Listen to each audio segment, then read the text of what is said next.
Hi viewers, welcome to my channel Sudha Biology. If you are watching for the first time, please subscribe and press the bell icon. If you like my videos, please like it and share. And in this session, I would like to discuss about cloning vector, which is also called as plasmid. So what is plasmid?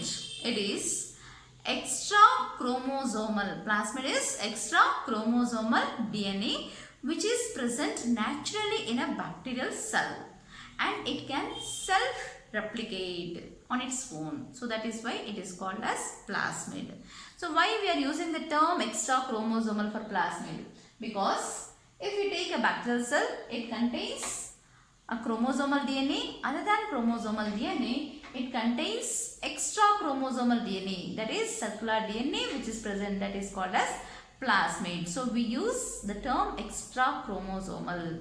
It is present other than a chromosomal DNA. And now there are natural plasmids which are present in all the bacterial cells. But still there is need for construction of artificial vector. Why there is need for construction of artificial vector? So all the required sites, that is cloning sites, as well as the selectable markers like ampicillin or tetracycline, and even the size of the vector. So size of the vector, if it is a bigger size, it cannot be transformed into the host cell. And the molecular weight, it is of not of our affordable size. So then, or of our affordable molecular weight. If it is of high molecular weight, again it will be difficult for transformation into the host.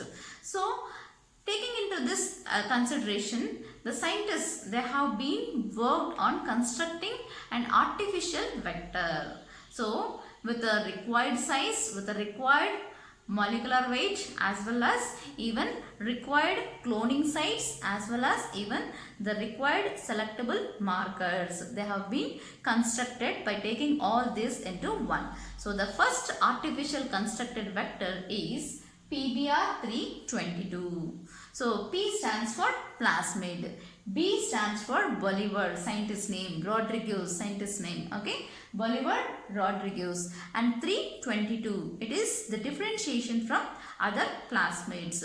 So that is PBR322. So first artificially constructed vector, so which has 4361 base pairs. So now this, it contains origin of replication site. Without origin of replication site, there is no multiplication of desired DNA copies.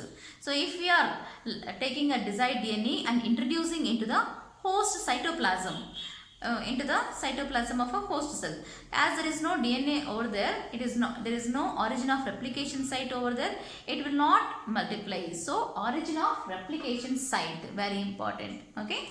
And region ROP site, that is region for protein binding site.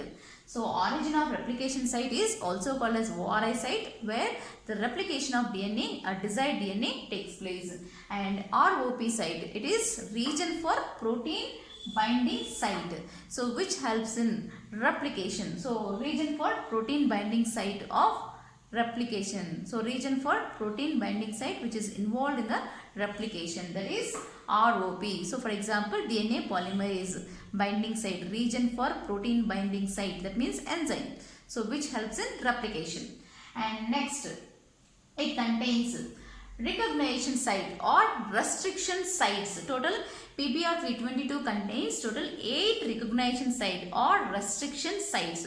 So always there is a confusion for the students between the restriction site and recognition site, or cloning site, or restriction endonuclease enzyme.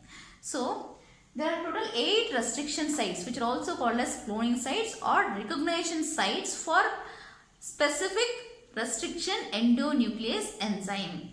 For example, see here total 8 restriction sites are present.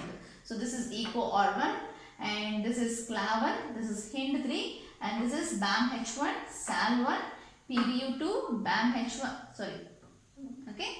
So PBU2, PST1 and PBU1, total 8 restriction sites are present. So that is nothing but recognition sites or cloning sites, the region in which the restriction endonuclease cleaves the vector DNA. So that means the recognition site for each restriction endonuclease enzyme is specific. So this, for example, take EcoR1. So EcoR1, we know it is a restriction endonuclease enzyme. So this has a specific restriction site or recognition site in this PBR322 vector. So that is at this region. So it always recognizes this site, which contains GAATTC sequence. So and this site we call it as restriction site. So this is the restriction site or recognition site for EcoR1 restriction endonuclease enzyme.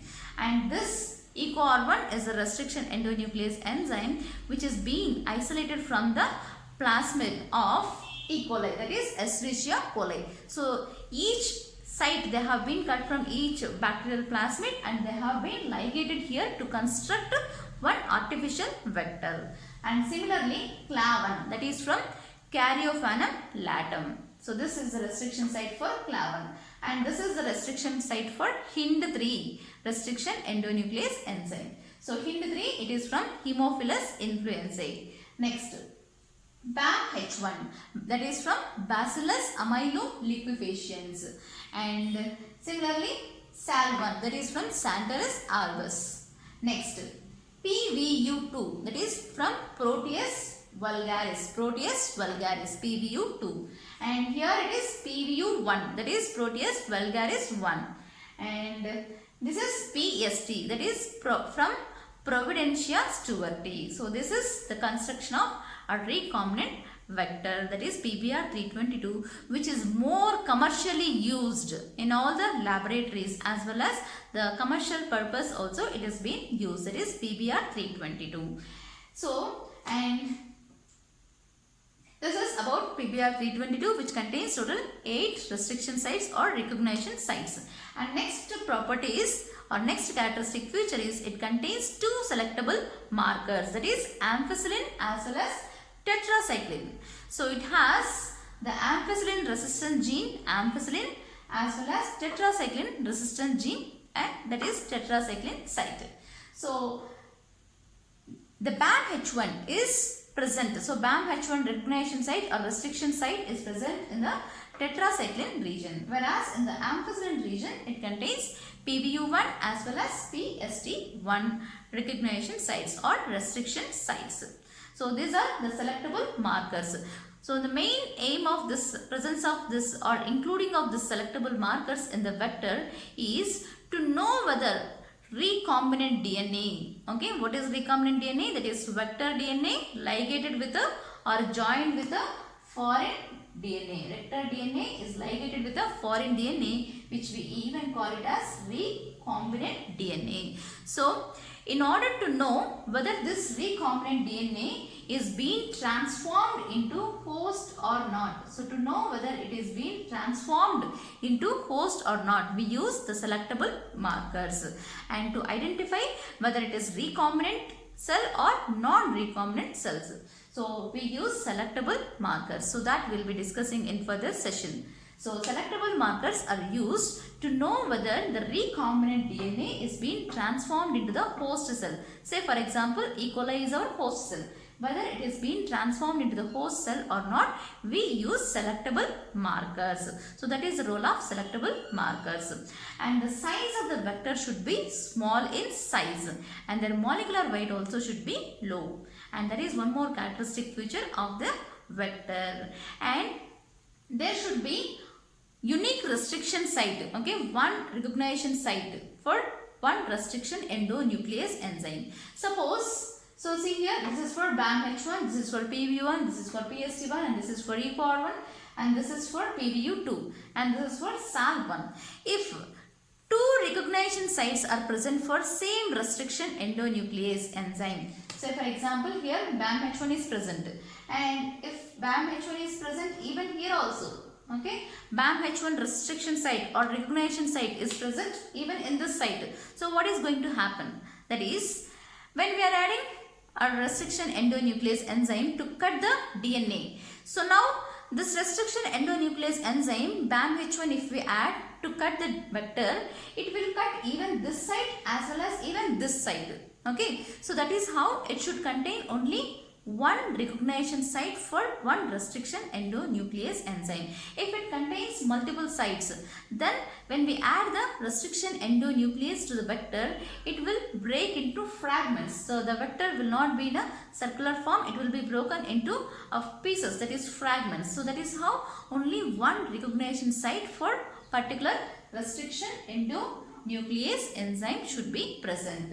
So these are the important characteristic features for a vector. So 8 recognition sites, and next ORI site, ROP site, and next selectable markers to know whether the recombinant DNA is being transformed into the host cell or not. So we will be discussing about the role of selectable markers in detail in the next session. Thank you.